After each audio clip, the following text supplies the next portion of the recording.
Olá, meus amigos, bem-vindos a mais um episódio do nosso Intríade nesta quarta-feira, muito especial.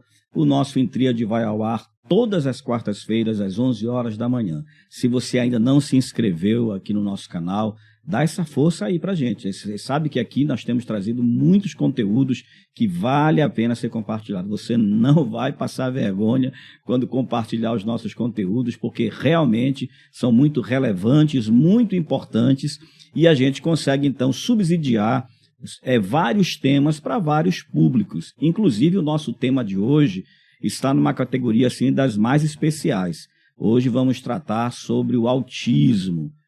Vamos tratar sobre duas perspectivas, da psicologia e da advocacia do direito. Quais são os direitos da família, do autista, enfim. São temas importantes, assunto maravilhoso, e eu tenho certeza que vai ser muito útil para você, tá certo? Então se inscreve aí no canal, compartilha com muita gente e venha para o nosso papo, porque hoje está realmente em tríade. Hoje eu tenho duas pessoas especiais para conversar com a gente, a Mônica e a Vanessa, e a partir de agora a gente conversa. Mônica, que prazer, muito obrigado por aceitar o nosso convite.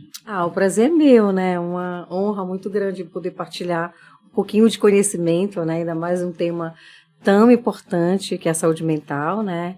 E esse tema que a gente vai abordar agora sobre o autismo. E estou aqui para contribuir com todos da melhor forma, de uma forma bem didática, para que todos possam entender, né, o que significa o autismo. E vamos lá, estou aqui para isso. Maravilha. E você, Vanessa? Que bom ter você aqui. Muito obrigado também por aceitar o convite. Fique à vontade. Eu também agradeço a oportunidade. Estar num canal como esse é muito válido, porque a gente vai ter a oportunidade de falar de um tema, como você disse, que está em alta, que as pessoas têm buscado cada vez mais informações, e eu acredito que a gente está aqui para isso, para a gente conversar, para a gente falar a respeito desse assunto, trazer um pouquinho de esclarecimento aí para essas famílias que às vezes ficam buscando por informações e que também encontram informações desencontradas. Então a gente vai esclarecer um pouquinho desses assuntos e fico muito feliz de compartilhar com vocês. Deixa eu ver com quem eu começo. Vamos falar primeiro sobre a questão do autismo, o que é o autismo, e hoje a gente já, graças a Deus, tem essa janela aberta de tantas informações de tudo quanto é lugar, mas isso não significa dizer que o povo está bem informado. Talvez tem muita informação, mas informação de qualidade às vezes está faltando. O que é o autismo? Como é que a gente olha para esse transtorno? Como é que a gente enxerga isso pelo olhar da psicologia? Bom, vamos lá. Para o Ministério da Saúde, o autismo ele é uma deficiência, né, no sistema de é uma deficiência no sistema cognitivo da pessoa, né, do indivíduo. Né? O neurodesenvolvimento, na verdade. Sim. Porque não é só o cognitivo, porque vai abranger aí as questões da fala, da interação social, de comportamentos. Então, basicamente, seriam esses três conceitos que levam a gente a entender o que significa, por onde vai o autismo, né? Esse nome autismo. Sim, hoje a gente já ouve muito falar do TEA, né? Que é o transtorno do espectro autista. Que é uma sequência do autismo. Sim. Porque ele é dividido, o autismo, basicamente em duas tríades. O TEA é o aspecto, que é o mais leve, o moderado, e o autismo propriamente dito.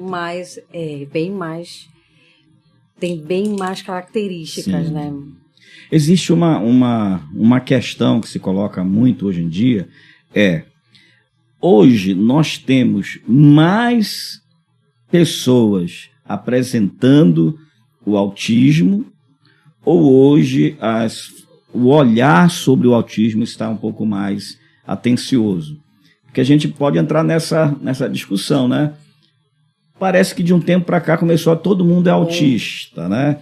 Isso é porque a forma de diagnóstico, os diagnósticos hoje são mais possíveis do que antes, ou porque de fato o povo está vindo com esse transtorno? Vindo da psicologia, do que a gente tem entendido sobre essas questões, né, porque está surgindo muitos casos, a gente entende que é um conjunto. Tanto o bom de aparecer, quanto a classificação desse paciente, né? desse problema que a gente coloca, né? Porque é delicado falar sobre o autismo para muita gente, né? Sim. Ainda é delicado. Então a gente está aqui justamente para desmistificar muitos paradigmas em relação a isso, né? Maravilha. Agora falando sobre a questão das garantias de direito, né? Quando a gente olha para uma família que já recebeu o diagnóstico, já entendeu, já está muito bem situada do que ela está ali vivendo, na questão da parte da saúde mental, mas tem esse outro lado, né? Que direitos e como é que hoje o direito trata disso, como é que olha para isso hoje? Então, durante muito tempo as famílias ficaram buscando de que forma atender, né, os seus familiares que foram diagnosticados, né, com TEA. Então, a partir de 2012, eu vou voltar um pouquinho no tempo, que foi quando foi instituída a Lei Berenice Piana, que foi uma percussora, digamos assim, dos direitos dos autistas de fato. Então, quando foi instituída essa lei, foi que passou a determinar que o autista seria equiparado à pessoa com deficiência, para que ele pudesse ter os seus direitos garantidos. Então, hoje, dentro da esfera jurídica, são várias as frentes quando se fala do direito dos autistas.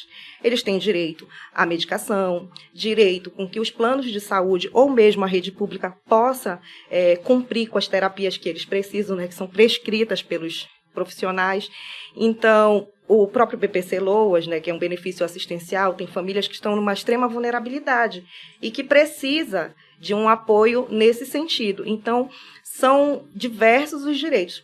Por exemplo, na escola, a garantia de que aquela criança seja matriculada numa escola regular, numa turma dita regular, né, tanto na privada quanto na pública também, e sem limite, né, de número de alunos, que a gente também vê muitas famílias falando a respeito disso, né, que existe uma limitação.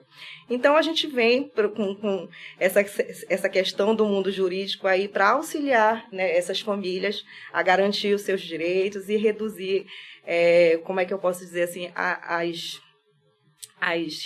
os prejuízos, né, que infligem.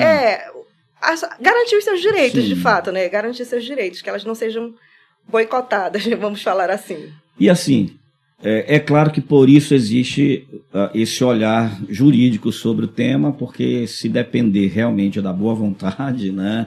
Infelizmente as políticas públicas ainda estão muito distantes disso. Sim. Infelizmente a colega psicóloga sabe disso, né? Ainda existe muito preconceito quando se trata das questões psicológicas, da saúde mental, né? E sem falar que hoje ainda existe aquela dificuldade de admitir, né, que aquilo ali, aquele transtorno, aquela limitação é real, né? Infelizmente existe muito preconceito. Assim como existe preconceito, a gente sabe disso, de ir buscar o diagnóstico, de ir atrás, sem contar que ainda, infelizmente, apesar de já termos aí os CAPs da vida, mas ainda é muito sofredor, porque é insuficiente, né? A família procurar. Né? Mas vamos falar do diagnóstico, né? Que eu acho que é muito importante a gente pensar no diagnóstico. Quando é que uma mãe, um pai, uma família, ao observar a sua criança e começar a perceber as atipias ali, quando é que essa pessoa deve procurar e onde deve procurar a busca desse diagnóstico? Tá, vamos lá.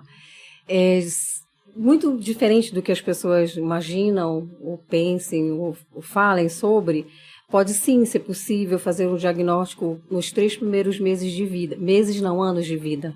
Né? Primeiro ano, segundo ano, terceiro ano, já é muito, muito possível já fazer um diagnóstico precoce, né? Não fechado, sim, não é a mesma coisa, certo, mas perfeito. precoce sim. Por quê? Né? Porque procurar atendimento mais cedo, procurar esse diagnóstico mais cedo, mais possibilidade de fazer intervenções. E tendo intervenções, essa criança vai possivelmente ter uma vida bem mais independente, que é o nosso pensar sobre o olhar de fazer as terapias, né, de fazer os tratamentos diante desses adoecimentos, é poder ela se autossubsidiar, né, e tomar banho, almoçar, comer, dizer onde dói, estudar e possivelmente ser um adulto independente. Então, quanto mais cedo, mais as terapias podem produzir melhores resultados. Né? É porque antigamente se pensava muito, antigamente não, né? De um tempo, há pouco tempo antes, né? Ainda existe. Se pensava muito nessa ideia de que, não, para se começar um diagnóstico a partir dos 5 anos, a partir dos 6 anos, hoje, né? E até também eu acho que as neurociências, a própria neuropsicologia, né? Sim. Que hoje já tem muitas pós-graduações de neuropsicologia, tem muitos neuropsicólogos, muitos em relação ao que tinha, porque ainda é pouco. É né? pouco. Só que ainda tem mais essa situação. Dá para ir no CAPES, dá inclusive, vai na Unimed, consegue um psicólogo, mas o neuropsicólogo, sim, é caro fazer uma bateria de testes, de exame para se conseguir ali realmente um laudo dizendo tá aqui, essas são as características, esses são os sintomas, esses que tem aqui, essa é a habilidade que precisa ser desenvolvida para poder se encaminhar para uma equipe multidisciplinar, né? Por que ainda é tão difícil? Porque é carente, né? Falta investimento nessa área, né? É uma área que a gente está começando a entender das necessidades da população, né? Do indivíduo, né? Dessas intervenções imediatas. Como a gente estava falando do antigamente, né? Sim. Só era médico, só era dentista, só era advogado, agora não mais. A gente sabe das especialidades, das especificidades que exige cada profissão, né? Cada nicho de mercado de trabalho. E não é diferente na neurociência, na psicologia, na psiquiatria, né? Então, é uma exigência que o mundo todo está pedindo, está gritando, né? Por socorro. E nós precisamos, sim, né? Entender a necessidade de termos especialistas. Eu queria só acrescentar, assim, que é possível, mesmo sem procurar um especialista, porque, assim, muitos casos, as mães dos seus filhos percebem uma diferença, sim, mas negligencia, ou nega, ou não consegue entender o que está acontecendo. Então, é possível procurar um médico, procure o seu pediatra, sua pediatra, converse, né, troca uma informação. E aí, quem sabe, você vai poder percorrer um caminho sem que tenha... Exato. Sem que seja direto a um neuro, ou direto a uma pessoa que talvez para ela seja distante, porque aí já trava ali na raiz do problema. Então, procure um pediatra, né? Na verdade, na própria escola, né? Quando a escola tem ali até um psicopedagogo, um psicólogo ali dentro, não que ele vá fazer intervenção, mas ele te orienta. Mas ele vai orientar, vai fazer encaminhamentos, né? Sim. E aqui entra, né, a advocacia, a nossa advogada. E tudo isso que vocês falaram aí está interligado, né, com o meio jurídico. Se a gente falar, por exemplo, eu acabei de citar, né, que a Lei Berenice-Piana é uma lei de 2012, onde trouxe essas garantias, é muito recente. Então, eu acredito que essa deficiência que exista de atendimento, ela também tem a raiz aí nessas causas. Por quê? A gente não tem um número exato, por exemplo, no Brasil.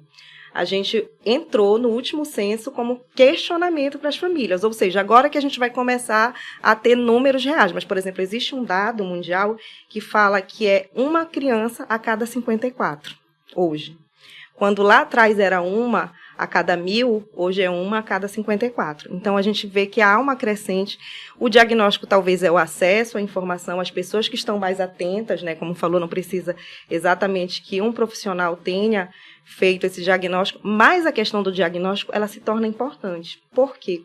Quanto mais cedo essa criança tiver um laudo, mais cedo ela vai poder ter as suas intervenções, que a gente chama, né, a questão, a rede de apoio, exatamente. Então, recentemente também as famílias tiveram uma vitória, porque se passou a ter o laudo vitalício, o que não existia antes. Então, a partir de agora, uma vez laudada, aquele laudo é vitalício. Porque a gente sabe que o autismo ele não tem cura, ele não é uma doença, né, ele é uma condição. Então, e também se tem muito preconceito em relação ao autismo, devido ter se criado a ideia do que é a pessoa autista. E não existe uma única forma, né? Por isso que é o espectro autista, né? Porque são variáveis, né? São variáveis. Cada pessoa desenvolve de uma forma. Existem as estereotipias, existem, mas não são todos, tanto ela também é considerada uma deficiência oculta, por conta disso, a necessidade de usar aquele cordão que possa identificar, O autista, por exemplo, ele precisa ter a carteira do CIPTEA, que é a sua carteira de identificação, porque existem lugares que vai ser exigido, ele tem direito à prioridade, mas quando não é visível, como ele vai comprovar, né? E a gente vê isso na prática. Eu, por exemplo, já tive outro dia numa fila de supermercado, aonde a mãe entrou na prioridade com o filho, e o filho deveria ter em torno de uns 10 anos. Aí uma senhora perguntou assim, mas por que você está nessa fila? Aí a mãe tem a necessidade de explicar. Né? Então, são situações e vivências que só a família sabe. Né? Então, a gente precisa ter esse olhar também mais voltado para a individualidade. Né? Hoje você já vê alguns shoppings, né, a vaga de estacionamento, né, já específico. Sim. Agora, uma coisa importante, né, é a questão da subjetividade. Né? Ali tem uma criança, um adolescente, que é uma criança e um adolescente. Sim. Ali não é simplesmente, aqui tem um autista, aqui tem um adolescente, pessoa, né? uma pessoa que tem características, né, pessoais por conta da sua subjetividade e que tem algumas características que advêm da condição do autismo. Algumas vezes a gente já percebeu que o diagnóstico para a mãe acaba sendo uma espécie de compensação. Talvez eu esteja usando uma expressão bem forte, quase inadequada, né? Mas, por exemplo, a gente ouve muito a criança, que é uma outra questão, por exemplo, a questão do TDAH. Né? Que hoje em dia todo mundo é TDAH. Né? A gente começa a trabalhar muito, a gente acha que eu sou TDAH. A gente começa a ter que correr atrás de dinheiro para pagar as contas, a gente, eu sou TDAH. Então acaba sendo um carimbo. Né? E às vezes a questão do autismo, a mãe diz assim, não, ele é assim porque ele é autista. Talvez essa culpa materna, né, ou paterna, que geralmente eu sempre costumo dizer que os pais são seres de culpa, né? A gente sempre acha que é culpado de tudo que dá errado para os filhos, e a gente nunca acha que a gente que acertou quando os filhos dão certo, mas seres de culpa. Então, uma espécie de amenizar a culpa de uma criança com TDAH, por exemplo, com hiperatividade especialmente, que corre, que mexe, que não para, aí a pessoa já usa o diagnóstico como um atenuante, né, para a sua culpa. Diz, não, ele é assim, não é porque ele é mal criado, não é porque eu não soube criar, porque ele é TDAH. Não, ele é assim porque ele é autista. E às vezes, essa ideia acaba deixando essa criança sem o amparo, sem buscar os direitos que ela tem. Sim. Porque a mãe diz, não, ele é assim mesmo, porque ele é autista e ponto. Não, peraí. Essa criança pode viver bem. Ela pode se desenvolver. Ela vai ter o tempo dela, a forma dela de se desenvolver, mas eu não posso simplesmente, eu acho que isso é uma mensagem importante para dar para os pais, né? Me acomodar nisso. Não, ele é assim mesmo porque ele é autista. E ele vai ficar assim mesmo. Não, peraí. O que é que você me fala disso? A psicologia é bem interessante, né? O que você está trazendo, e polêmico também, né? Sim. Porque toca em feridas, né? E aí é complicado, né? Não dá pra gente pegar e amenizar a dor dessa mãe. Sim. Porque tudo caracteriza que ela está em sofrimento. E é uma negação, um sofrimento de negação, né? E é para dar conta daquela situação onde ela se encontra, talvez o canal que ela encontrou foi, ele é o autista. E tudo bem. Né? Então, é interessante a gente falar sobre isso, né? Do quanto a psicologia pode também ajudar esses familiares a ter um suporte para lidar com essas questões, né? Tanto interior quanto exterior. E às vezes ainda tem aquela questão, né? Que é outra coisa também bem provocante, Sim. Que a mãe acaba assumindo todas as responsabilidades e o pai diz, olha, toma conta do teu filho. A gente já percebe que hoje já um pouco menos. Antigamente era pior. Se nascia uma criança deficiente dentro de uma casa, seja ela qual fosse a deficiência, o pai simplesmente tinha muitos pais, a gente tem muitos relatos de abandono por conta daquilo, tipo assim, teu filho. Como é que você enxerga?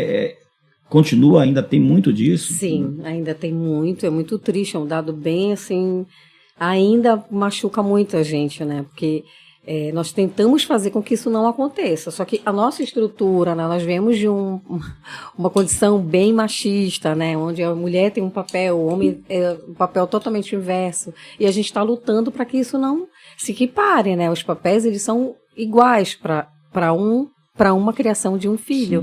Né? E não aquela ideia, não, acaba sendo uma coisa que a gente não dá muita atenção, né? A gente admira o pai que ajuda a mãe a cuidar do filho. Peraí, vamos olhar de forma diferente. Ele não está ajudando essa mãe a cuidar do filho. Ele está cumprindo o papel dele. Não é uma obrigação. Não é uma obrigação. Não se trata de uma obrigação. Se trata de um papel, né? Você fez... você tem um filho, né? Você tem uma criança, então você precisa se responsabilizar por ela. E isso é importante a gente falar, porque também isso é garantia de direito para a criança. Porque se eu tenho uma criança dentro da minha casa e a minha paternidade e o meu compromisso de pai está sendo omitido e eu coloco isso nas mãos, né, de uma pessoa, né? De uma só pessoa, te vira. Além dos comprometimentos que já há em função de toda a sintomatologia, de tudo que acontece, ainda tem mais essa, que é a ausência paterna. Pois é, será que não é por isso que ela fala assim, tá vendo, ele tem autismo, tudo bem. Você está trazendo algo.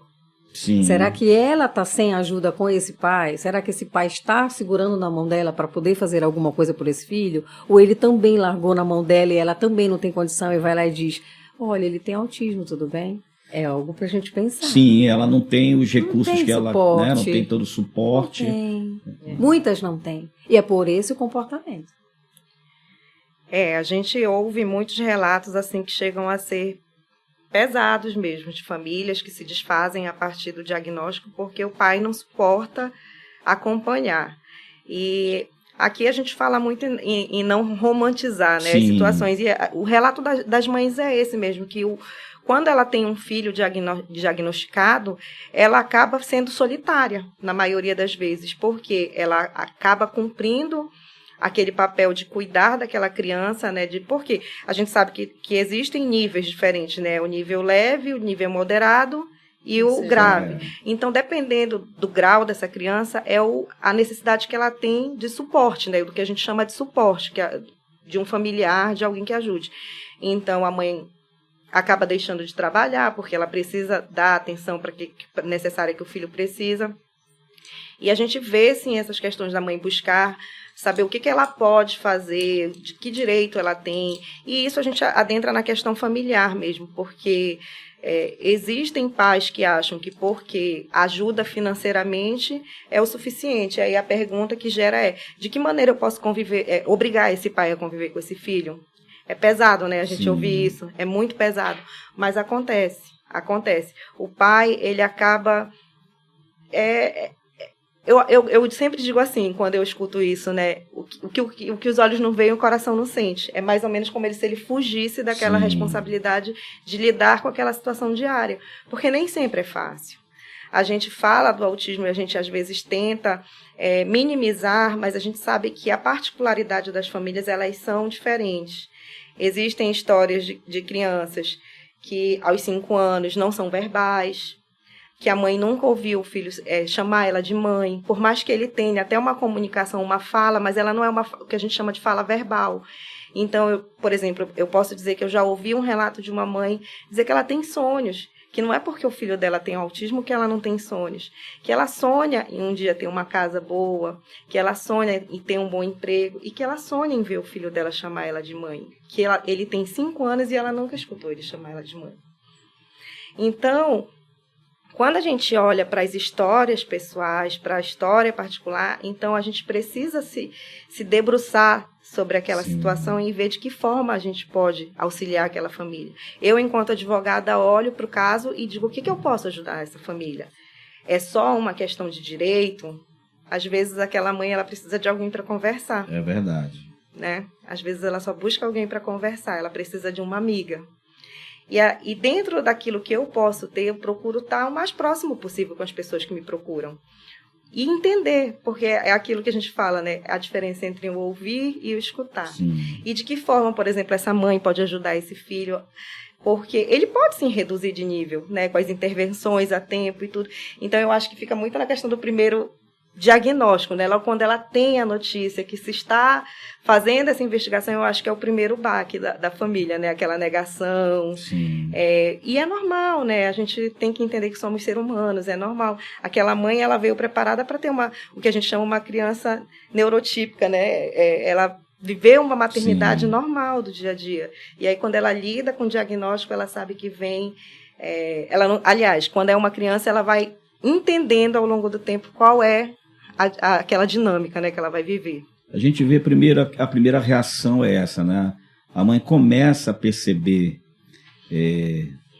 essas atipias, né? Começa a perceber algo diferente, alguma coisa diferente, mas ela prefere fingir que não está vendo, né? Ela tem medo até de comentar isso com alguém.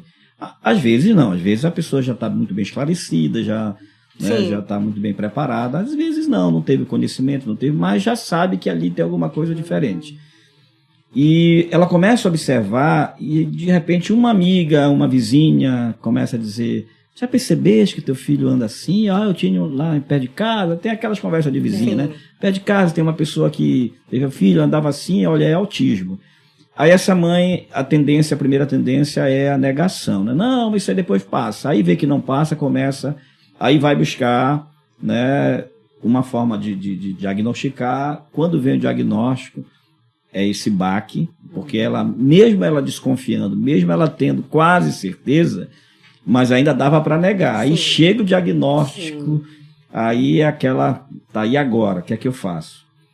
Algumas conseguem, né, caminhar para um outro passo, que é: agora eu vou investir para cuidar do meu filho, para minimizar, né, essas perdas naturais que vão ter. E ela começa a trabalhar. E tem umas que vão mais além, né?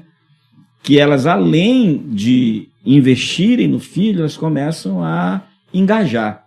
Sim. Né? Porque elas engajam numa campanha, ela começa a fazer parte de grupos, vai pesquisar e começa a dar suporte para outras mães. Porque tem isso, né? A questão da subjetividade. Tem algumas pessoas que vêm com alguma coisa diferente lá dentro, né? Que conseguem. A gente vê o caso do que é muito conhecido aqui no Brasil, que é do Mion, né? Sim, e é severo, né, o do filho dele, né? E ele conseguiu, né? Claro, a gente pode pensar, ele tem recursos, tem condições, né? Isso não é a realidade de muita gente, né? Da maioria. Mas, de alguma forma, serve para também quebrar os mitos, né? Essa mística que existe no entorno, e dar a essa mãe esse olhar, dizer: tá, tenho, e agora? Agora eu vou cuidar do meu filho. Eu não vou cuidar de um autista simplesmente, eu vou cuidar do meu filho. Né?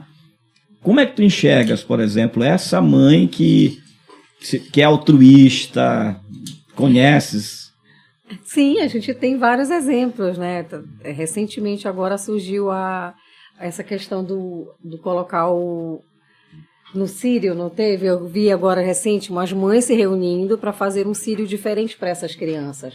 E isso parte do princípio de que ela queria algo diferente para o Sírio, né? Introduzir uma manifestação, né, daqui, regional, que só acontece aqui, de uma forma diferente. Então, mostra que as pessoas estão disponíveis a fazer algo.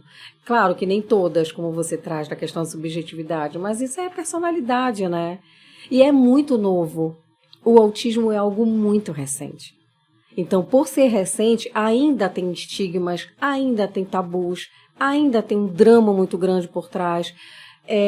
Tem essa questão de por que nasceu assim. Sim. Né? Que aí é uma coisa que a gente tem que falar muito. Gente, nasceu porque nasceu. Né? Nós estamos investigando, já estamos na pesquisa de que não é algo que foi depois depositado, e sim, ele já vem com uma carga genética, né?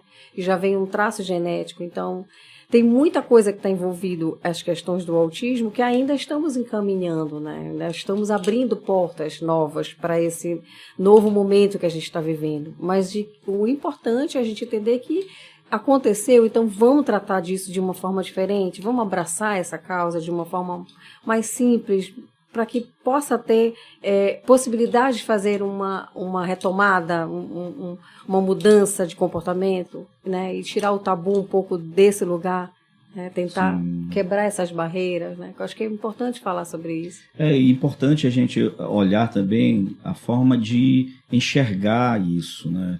As pessoas entenderem, por exemplo, eu como pastor de uma igreja, eu identifico que lá tem crianças com o espectro, tem criança autista. E esse pai, às vezes, fica com vergonha de levar a criança, que de vez em quando dá um grito, né? E às vezes se torna violenta em alguns momentos. Sim. E a gente já viu isso. Vai para a salinha das crianças, aí os pais das crianças... Atípicas, né? E os pais das outras crianças que não têm, começa a perceber que aquela criança ela é um pouco agitada, ela tem alguma situação diferente, aí tira o filho de lá de perto, né? Então é necessário que a gente ensine a sociedade a conviver com isso.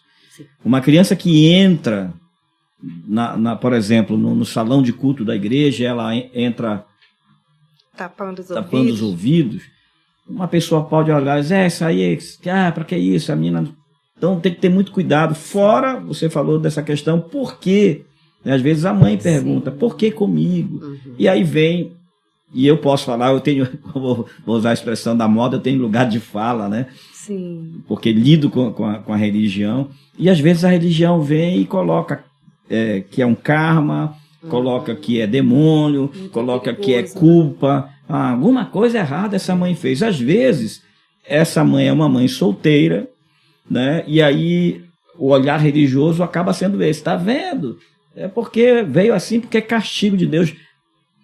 Precisa parar com isso. Exato. Precisa olhar com acolhimento, precisa olhar com empatia, né? Como se fosse qualquer outra condição menos favorável, digamos assim. Essa criança precisa ser amada, vista, e essa mãe também, né? E é interessante, né, que a gente volta a falar e a gente só fala de mãe, né?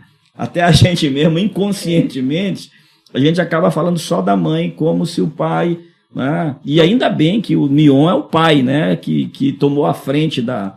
Então a importância, acho que a gente vai voltando da família, né? Desse primeiro ambiente que essa criança está. Não, eu ia dizer que a participação da família, ela é muito importante justamente nisso. Se a gente for olhar para as questões, por exemplo, do direito, a maioria das questões que foram alcançadas, elas vieram de um movimento popular, de uma iniciativa da sociedade. A própria lei, né, que eu acabei de citar, da Berenice Piana, ela foi uma iniciativa. É a história de uma mãe que lutou intensamente para conseguir aprovar, né, no legislativo, aprovasse para que fosse garantido os direitos. Então, a gente entra aí em qual esfera? Da inclusão. Sim. Então, a gente precisa olhar para essa questão. Quando eu falo que a gente precisa disseminar as informações, é para isso. É para aquela mãe que, a princípio, não lidou tão bem com o diagnóstico, ela possa entender que ela tem direitos, né, e que ela precisa buscar esses direitos para garantir com que o filho dela tenha um desenvolvimento melhor. A partir das intervenções que são feitas, essa criança pode evoluir. Porque existe também uma diferença entre deficiência e incapacidade, né? As pessoas tendem a achar que o autismo ele incapacita, ele não incapacita. Aquela criança ela desenvolve de uma forma... eu não vou falar criança, eu vou falar aquela pessoa, né? Desenvolve de uma forma diferente. Porque hoje...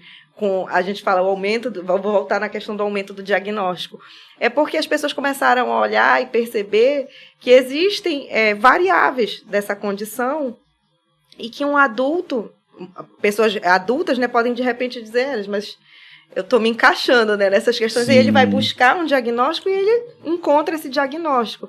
Mas aí ela desenvolveu bem a vida dela, ela teve algumas situações que ela não desenvolveu como o neurotípico, né? Mas a gente precisa fazer com que essas famílias se sintam acolhidas, que elas entendam que elas têm direitos, né? Que mesmo que haja uma dificuldade em ter um acesso a um tratamento, mas que ela tem direito. ela precisa saber que um plano de saúde não pode se negar a receber aquela criança porque ela tem um diagnóstico, né? Porque às vezes a família ela não tem um plano de saúde, ela vai buscar depois do diagnóstico. E se o plano de saúde nega, isso é arbitrário. Isso é arbitrário, então ela precisa... Então, olha, informação importante. Viu? Ela precisa de saber dessas diferenças. Aí a gente volta para a questão da inclusão. Recentemente, aqui o Estádio Mangueirão criou um espaço lá para receber, né, os autistas, onde o som é mais abafado. Por quê? São questões que eles enfrentam.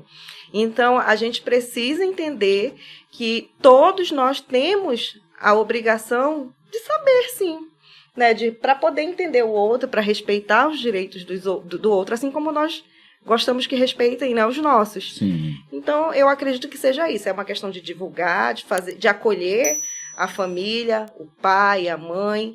E eu acho também que o pai ele passou a se interessar mais por conta dessas questões. Quando ele vê um movimento na sociedade, né, que replica que um pai, uma família unida, por mais que esse casal não esteja junto, mas que eles se unam, né, pelo desenvolvimento, bem-estar daquela criança. Eu penso dessa forma, né? Aí já vem uma opinião pessoal. Sim. Já existe alguma diferença, por exemplo, numa pensão alimentícia? Sim.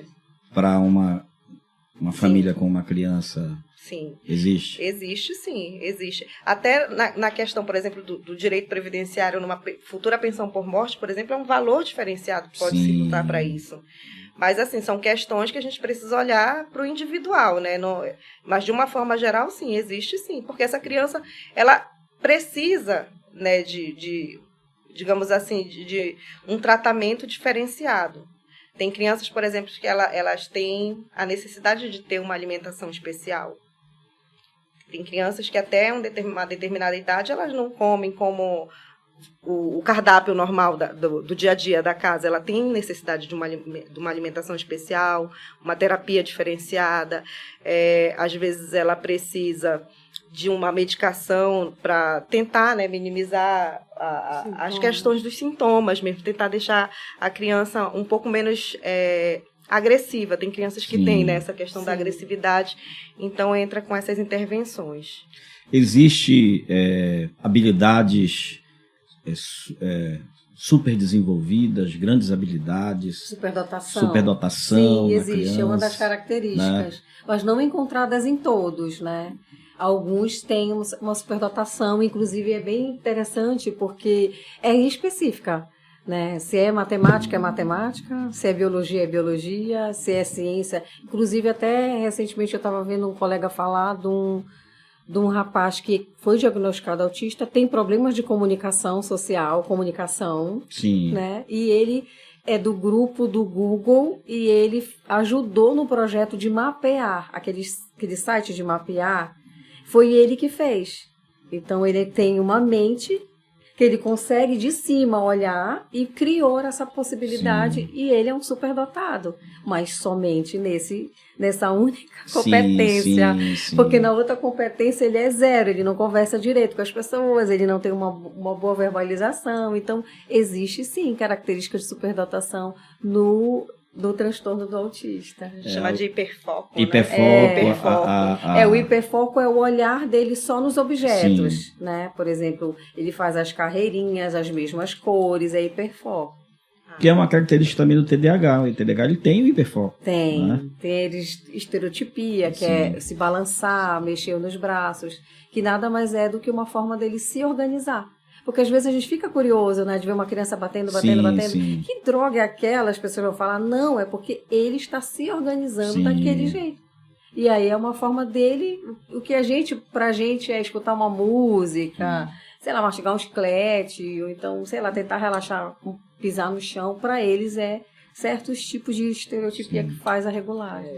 A memória fotográfica, né? Sim, muitos têm, né? Muitos têm. A gente vê na série lá do Good Doctor, sim, né? Do Shaw, né? Clássico, que né? é o clássico, né? Que a gente olha aquilo ali, é fantástico, né? Ele é memória, né? Que ele vê o corpo humano e ele faz aquela projeção. Isso. Então, basicamente exatamente como funciona na maioria dos que são tem superdotação. Tem uma série coreana Lá vai eu entregar meus gostos, né? Ele acabou de falar do que ele gosta. Que é dorama, né? A gente chama de dorama. E tem uma série chamada Uma Advogada Extraordinária. E é incrível, é exatamente isso. Ela é brilhante, mas ela tem essa questão, né? Aí, quando ela está pensando na solução de um problema, ela pensa em baleias, e no momento que ela pensa em baleias, ela começa a repassar tudo na cabeça dela, o que ela leu. As páginas parecem que numa velocidade, e aí ela dá um estalo, né? Chegou naquela resolução do problema. E é interessante que ela traz todas essas questões das estereotipias, ela não gosta de toque, mas... Exato. Sensibilizar. Exato, mas consegue ter uma vida social, porque ela é advogada, brilhante, tem a questão, e enfrentou também preconceito, porque no momento que ela entrega o currículo no escritório de advocacia, o primeiro questionamento foi da capacidade dela. Né? E aí, quando ela demonstra lá o brilhante... Tudo bem, eu estou falando uma série, mas eu fiquei encantada com essa. É inspirada, né? Tem pesquisa, porque né? Tem um romantismo. Retrata, traz um pouco do que é real, né? Exato, existe uma pesquisa aí por trás. Aí só ter cuidado com a licença poética, porque tem, né? Sim. Tem que ter, tanto do Shaw lá, como... Mas assim, eu conheço algumas pessoas, né, do meu convívio, que têm filhos com autismo, e que conseguiram, por uma rede de apoio muito boa, porque toda criança, seja ela quem for, ela precisa de estímulos, né? Porque a pessoa pode dizer, não, essa criança ela não gosta de contato, ela não gosta de socializar, então a gente isola ela, né? Ou seja, vai potencializar ainda mais isso. Então, toda criança, seja ela que for preciso, claro que quando você vai lidar com essa exposição de uma criança com autismo, que ela tem essa dificuldade, você tem que ter muito cuidado para não criar ansiedade, para não deixar essa criança entrando num surto, tendo uma crise. Mas também não pode isolar. Sim. Né? Tem que criar um ambiente que ela, aos poucos, vá sendo exposta para ela também começar a desenvolver. É possível? Sim, é possível. Né? É possível. Principalmente, hoje em dia, a gente fala das escolas, né? Porque as crianças entram na escola muito cedo, né? E as escolas estão cada vez mais utilizando de alguns artifícios para poder ajustar isso nas primeiras infâncias, na primeira infância, na verdade, né? Então, assim... a mãe também consegue perceber isso em algum momento, pedir ajuda, né? Pedir uma orientação é importante, né? Não tem, tipo assim, como nós somos humanos, nós somos criativos. Sim. Né? E por sermos criativos, a gente precisa entender também para que serve as nossas criatividades, né? Não é só fazer receita de bolo de caramelo com chocolate de coco. A gente precisa entender que se há uma necessidade da gente criar artifícios para dar condição para essa criança ter um suporte, por que não? Tem internet, tem YouTube, tem trocas de figurinha com grupos de amigos, tem grupos da escola. Então, isso tudo é uma possibilidade de ferramenta. Já que ela não tem condição, já que ela não tem essa possibilidade, faz essa entrada por esse lugar, né? Começa por um lugar. Mas começa. Sim. Você tem algum dado que mostra a prevalência mais em meninos e meninos? O Ministério da Saúde já fez esse contato aí com a gente em relação a essas condições de serem mais de meninos do que meninas, né? Mas não, se eu não me engano, é 43 para 1 esse dado. Sim. 43 meninas para 1 menino. É nessa prevalência. Ou seja, parece que tem mais menino. Com relação à comunicação, né, que a gente falou rapidamente, sim, é uma das questões muito presentes, né, a dificuldade da comunicação, sim, né, tanto da questão da fala em si, como realmente do contato, o contato visual, né, as dificuldades, inclusive, com relação ao barulho. Como é que lida com isso? Às vezes, dentro de casa, né, às vezes uma criança mesmo que não tem autismo, ela demora a desenvolver a fala porque ela não é estimulada dentro de casa, né? Hoje em dia, muitas babás ficam com as crianças e não quer ter muito trabalho. Então, a criança aponta, né, e ela vai lá e pega o que a criança quer. A mãe não tem o cuidado de a criança aponta água, você quer água, você repete e vai. Né? O quanto é importante esse estímulo dentro de casa? Sim, estímulo é muito importante, mas a gente não pode tirar a característica do autismo. Sim. Porque você vai falar, você vai botar ela dentro de um mês dentro de um lugar que ela vai ter que aprender a falar, ela não vai falar. Porque é da característica essa dificuldade, né? Como a gente fala, né? A circuitaria cerebral. Sim. A circuitaria cerebral não funciona igual a de uma pessoa que tem uma circuitaria ali normal. Entende? Então, assim, é importante, né? Tem as terapias ABA, que a gente tem visto muito, né, sobre essa condição, tem a fono, que precisa também ser utilizada nesses processos, mas em casa é importante, mas Sim. mais do que o estímulo é o acolhimento, é o entendimento que aquele ali é uma criança especial, precisa ter um local onde ela possa estar bem, se organizar. São várias coisas que precisa entender que é por outro caminho. Sim. Né? Tem que considerar que ali Isso. tem um caminho ela não específico. Vai falar amanhã, mamãe. Sim, é o tempo dela. Né? É o tempo dela. É exatamente. E eu acho que aí entra também a importância de uma avaliação neuropsicológica. Sim, é o início de tudo. Porque né? aí você vai encontrar, né, qual é aquela área do cérebro ali que realmente está comprometida. E pode haver ajustes. Que pode, as intervenções, tudo que pode haver ali. Mas sempre com a expectativa de que ele é para sempre, né? O autismo, ele não vai... Tipo assim, hoje ele é autista, amanhã ele tá liberado, né? Ele recebe um laudo, entendeu? Porque às vezes fica curioso isso, conflita, né? Bastante, porque a pessoa diz, poxa, mas ele não vai... Talvez não, talvez ele melhore. O avanço é dentro de uma outra realidade, né? Porque isso frustra. Né? Acontece a frustração de muitas mães, de muitos pais, de muitos cuidadores que recebem o diagnóstico, vão em busca e percebem que ali a melhora ela é pequena, ela não é uma coisa muito num gráfico de um dia para a noite. Então, mas é possível ela se organizar ele, né? As estereotipias, a comunicação melhora com o tempo, eles percebem a forma como ele se comunica com as pessoas. Então é gradual, é acolher mesmo esse quadro. Sim.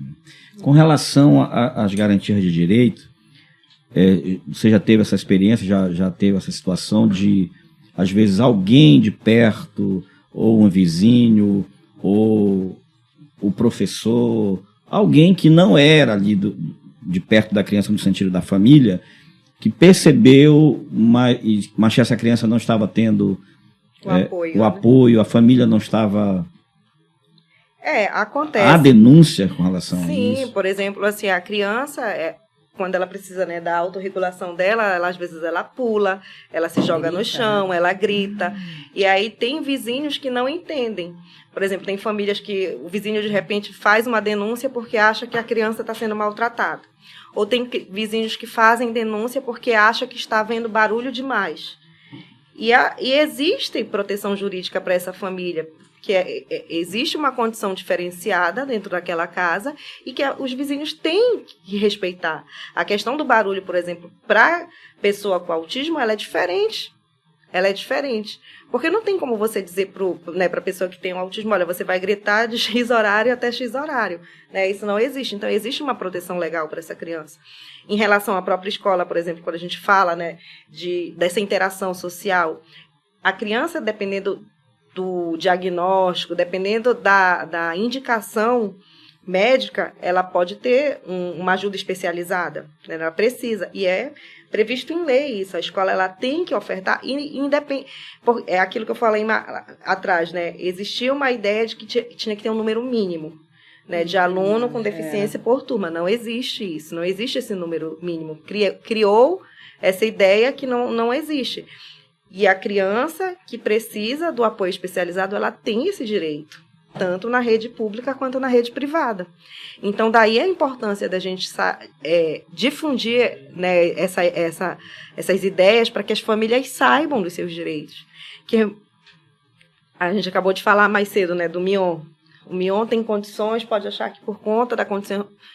O pai que não tem a mesma condição do Mion, ele também tem esses mesmos direitos, mas precisa ser provocado. Sim, precisa, né? Precisa ser provocado. Ser informado. E daí a necessidade da sociedade, né, cada vez mais trazer políticas de inclusão.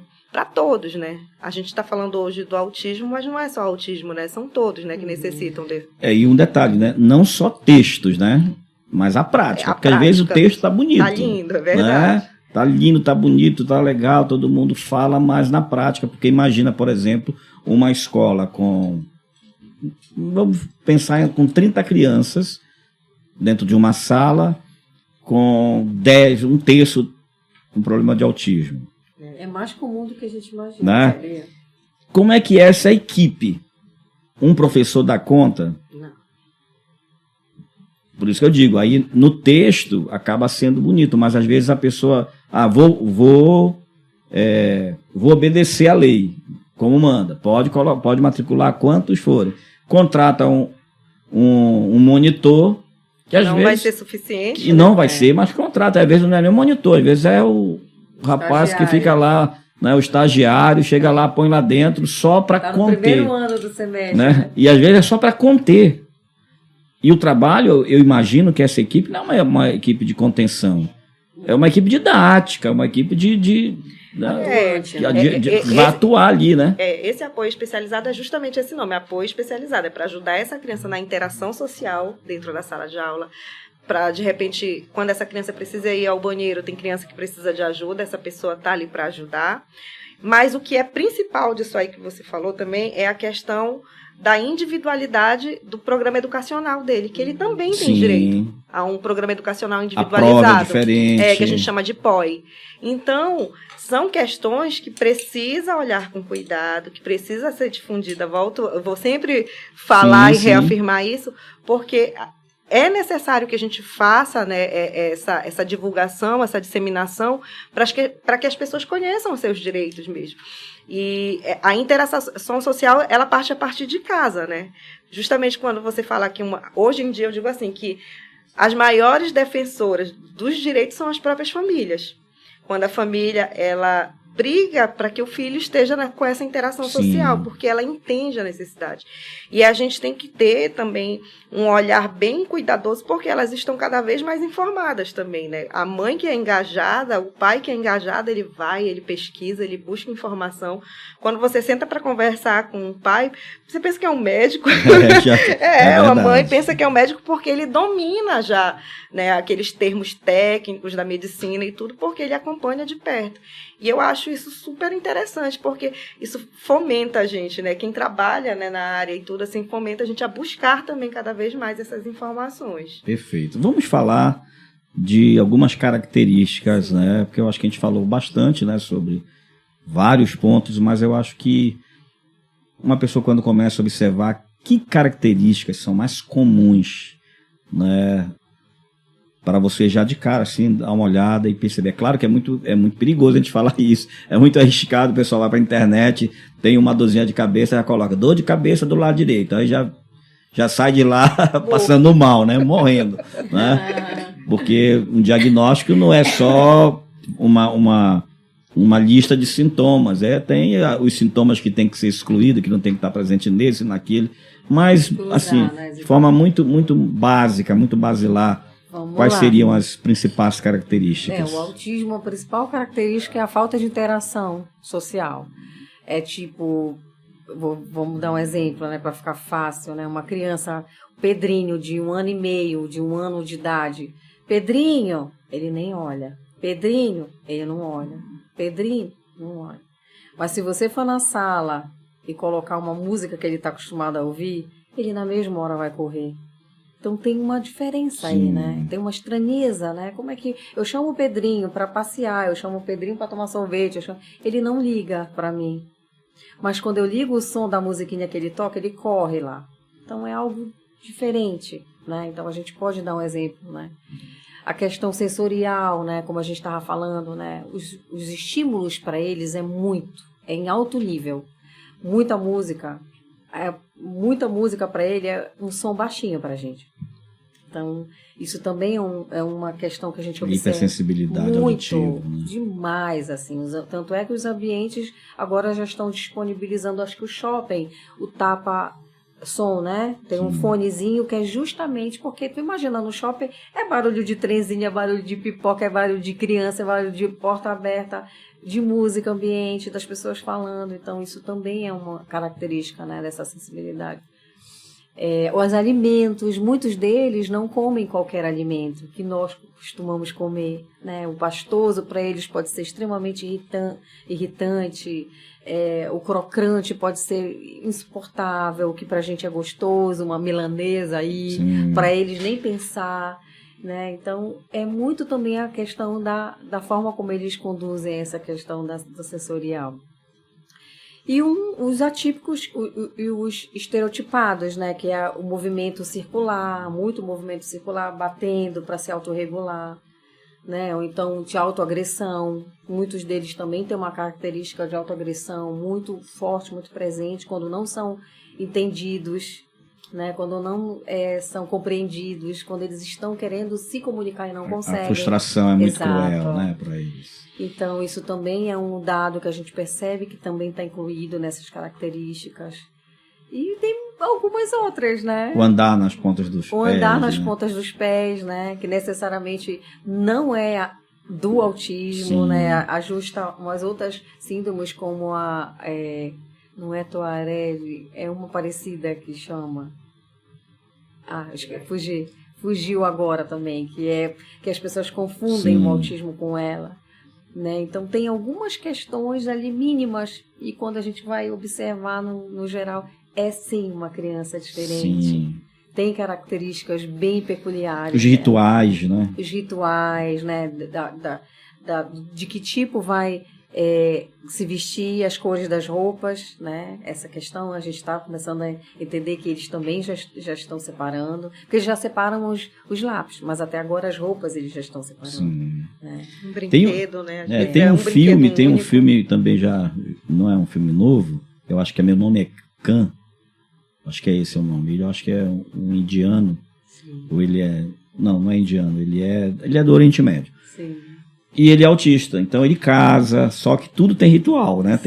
Tem hora certa, chega com a esposa e diz, olha, hoje é dia. Até para isso, Até né? para isso, né? Que é o caso do Shaw também, né? Do Sim, Dog. do filme, da série. Né? Eles são muito de rituais, né? Aquela coisa acontece.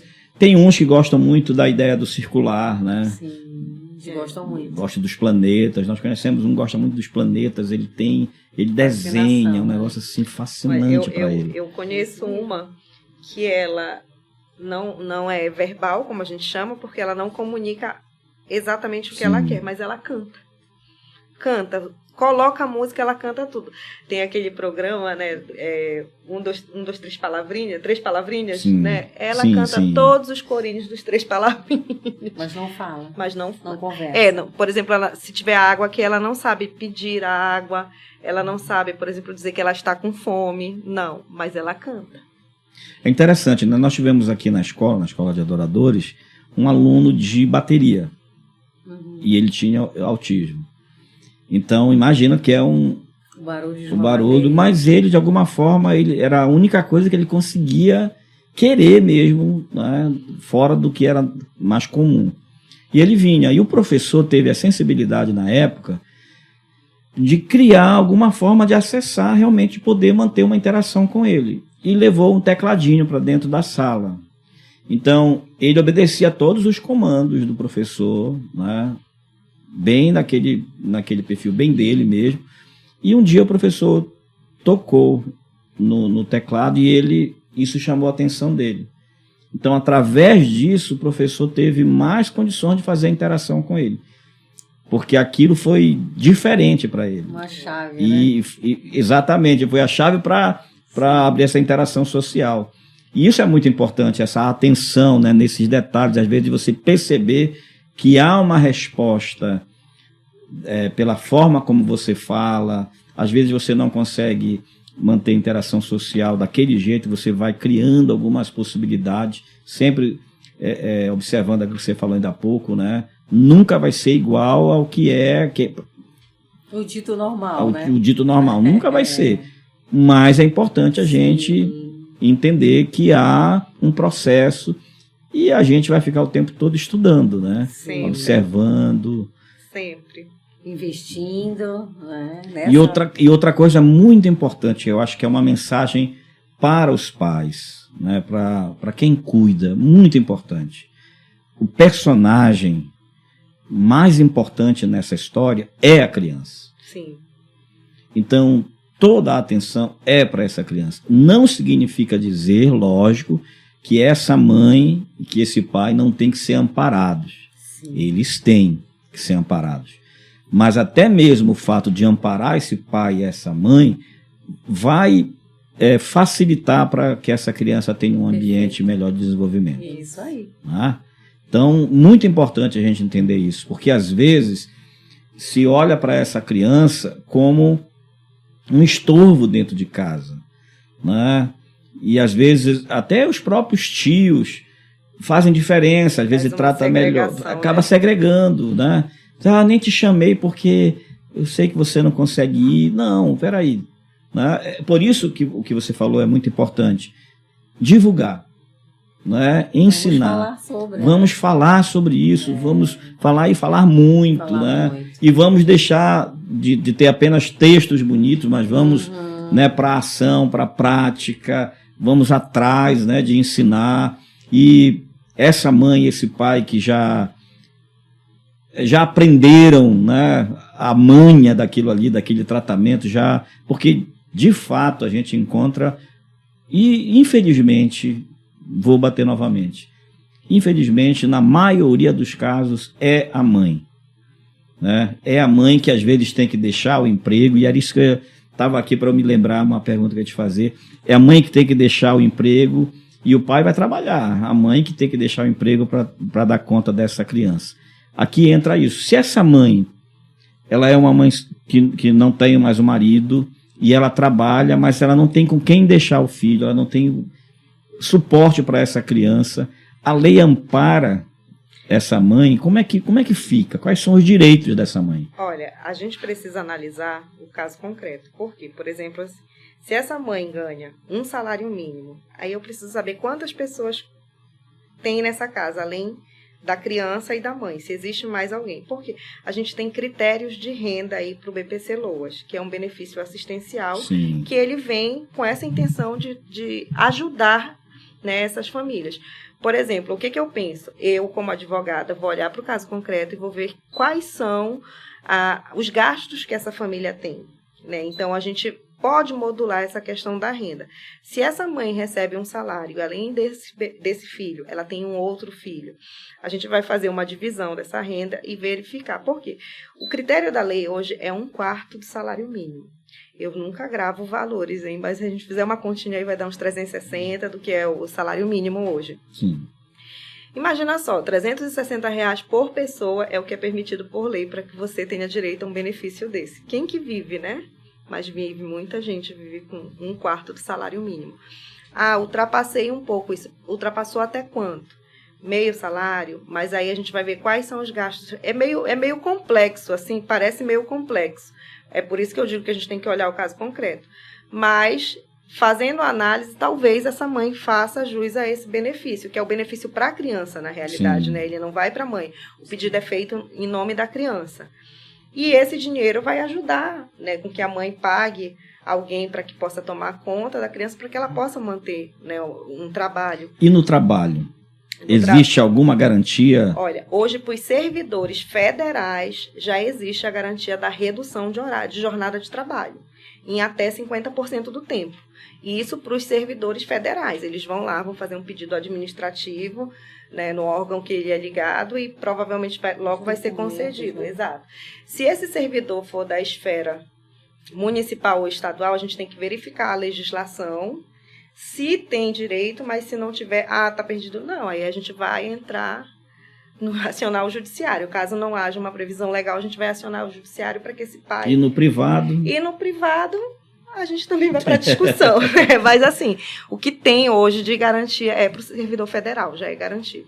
Você sabe de algum tipo de luta, de requerimento, especialmente com relação ao privado? Sim, já existem pais que tentam, né, com que haja a redução dessa jornada, já existem brigas judiciais. Existe jurisprudência no sentido de tentar minimizar um tempo que seja para que esse pai tenha direito a acompanhar nas terapias, mas nada ainda definitivo. Sim. Bom, o tema, como a gente sempre fala, né, tem muita coisa para a gente falar, é muito vasto. Imagina, dá para fazer um programa com cada uma, né? Porque realmente é muito vasto.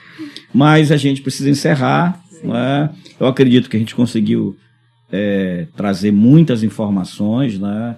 E eu acho que cada informação que foi dada aqui vai atender a uma demanda, a uma necessidade, né? No trabalho de vocês, como é que a gente faz para encontrar vocês lá nas redes sociais? Eu tô lá na rede social, né? VanessaThaís.adv no Instagram. Sim.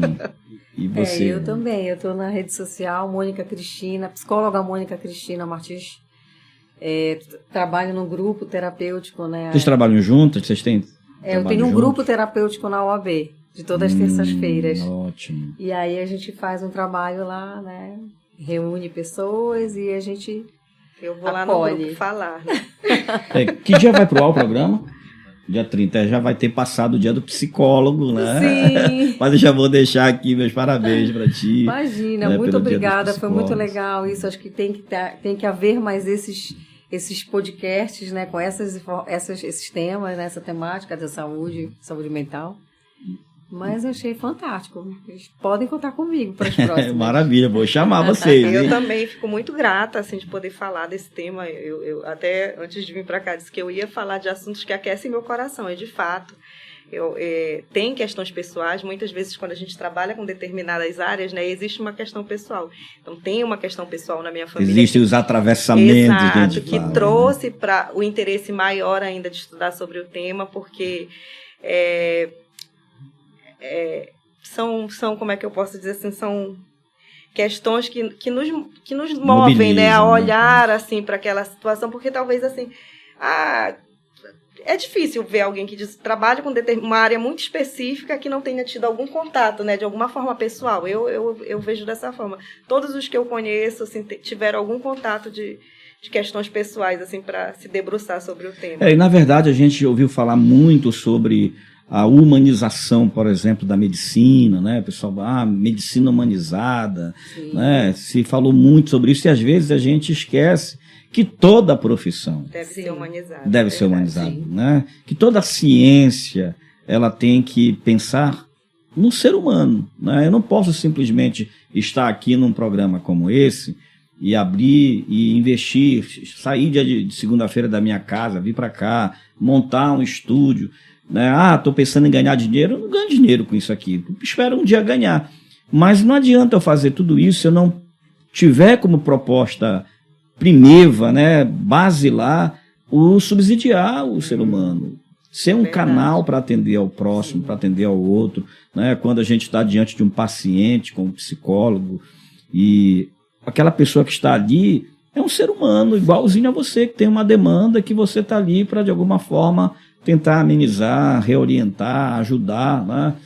Isso toda a profissão. Toda. Né? Porque... É o que a gente chama de exercer a nossa função social, né? E é maravilhoso quando aquilo que nos mobiliza, né?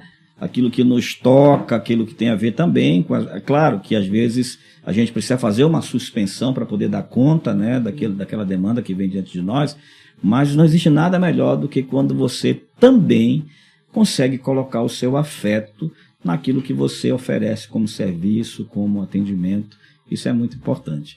Mas, Mônica, Vanessa, que prazer. Foi uma conversa muito boa. Passou tão rápido que a gente nem percebeu, né? Só via ele colocando lá a plaquinha, tipo 30 minutos, já 30 minutos, daqui a pouco 10. Eu nem vi a plaquinha. Pois é, né? É estratégica. Mas foi muito bom e vou convidar vocês outras vezes. Vou convidar separado para a gente falar de temas tanto da psicologia como do direito. Minha filha está fazendo direito agora também, empolgada, está no primeiro semestre, está nas primeiras aulas, empolgadíssima, né? Então eu acho que são temas importantes. Eu quero também ter essa possibilidade de falar com os estudantes da psicologia, né? Tem esse ano a psicologia, ela deu um boom, né, no Enem aí, né? Foi muito bom, do direito, enfim. Mais uma vez, muito obrigado. Obrigada. Eu espero ter vocês aqui outras vezes com a gente. Obrigada. É um prazer. Que maravilha, gente. O programa foi demais, hein? Então compartilha com muita gente, manda aí o link para os seus amigos, para mães e pais que estão aí buscando informações sobre esse tema. E sugira aí nos nossos comentários também. Se quiser fazer alguma pergunta nos comentários, elas vão ler lá no chat e de repente ela responde, né? Lê lá nos comentários e lá mesmo elas respondem, né? Porque elas também vão assistir o programa. Fica na paz e até o próximo, se Deus quiser.